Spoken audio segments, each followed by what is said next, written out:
everyone. My name is Lauren, and I've been building in biotech, neuro-oncology, and AI in medicine. I'm previously a brain computer interface developer. I'm an amateur runner, a pet owner, a woman in STEM, and many other things. But this summer I decided to take on a project and improve the field of neuro-oncology. The project specifically that I worked on is called ReactDiff, and I built a machine learning visualization software for end-stage brain tumors using advanced reaction diffusion models.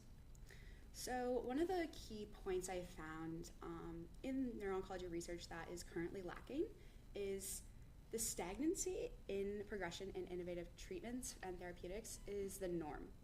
Unfortunately, this is not the fault of the scientists. It's actually quite the opposite. The challenge they're trying to fix is so dire that it can't be replicated easily. So typically for high-grade gliomas, they are inoperable, and based on that, our understanding of the tumor genetic information, also known as heterogeneity, is really hard to get a clear picture.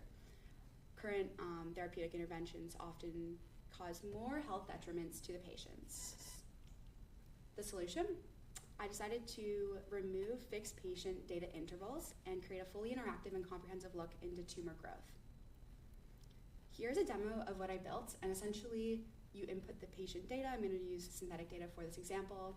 There's a couple key mutations in brain tumors, and specifically high-grade gliomas, so that's what those are right there. There's also an MRI visualization, and then here is the heat map. So you have your reaction coefficient, which is responsible for the tumor proliferation.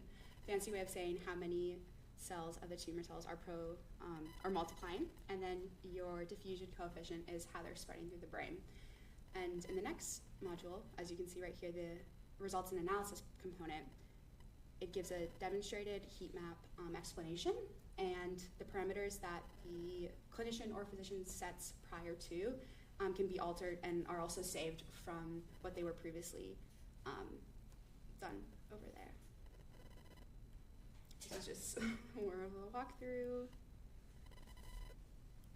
To make sure that this idea was actually something worth pursuing, I talked with a lot of experts in research, in genomics, and also some biotech VCs. I met with Shelby, who works at Compound VC, to get advice on how to bring scientific ideas from the lab into something that maybe possibly could be a viable business. I also talked with some pediatric neuro-oncology research at Dana-Farber Cancer Institute, and got some good advice on how I can better tailor the platform to be most useful.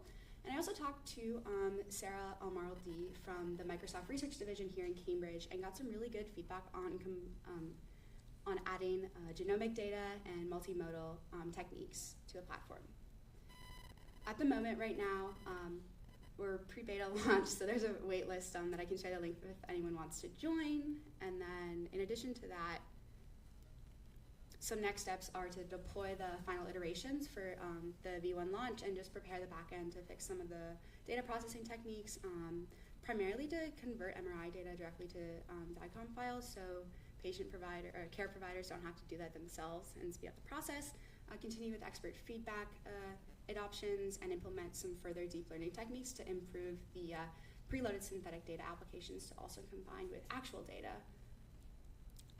Going forward this fall, I did receive an invitation to work at the Media Lab in the neurotech fluid interface group with Dr. Natalia Kuzmina. So if all my visa stuff works out, I will be continuing here pursuing neurotech research. So that's exciting, and I think that's a great summary to my time here in Cambridge. If anyone wants to connect with me, you can scan the QR code here. I also have my academic email too, if anyone wants to talk further, but thank you.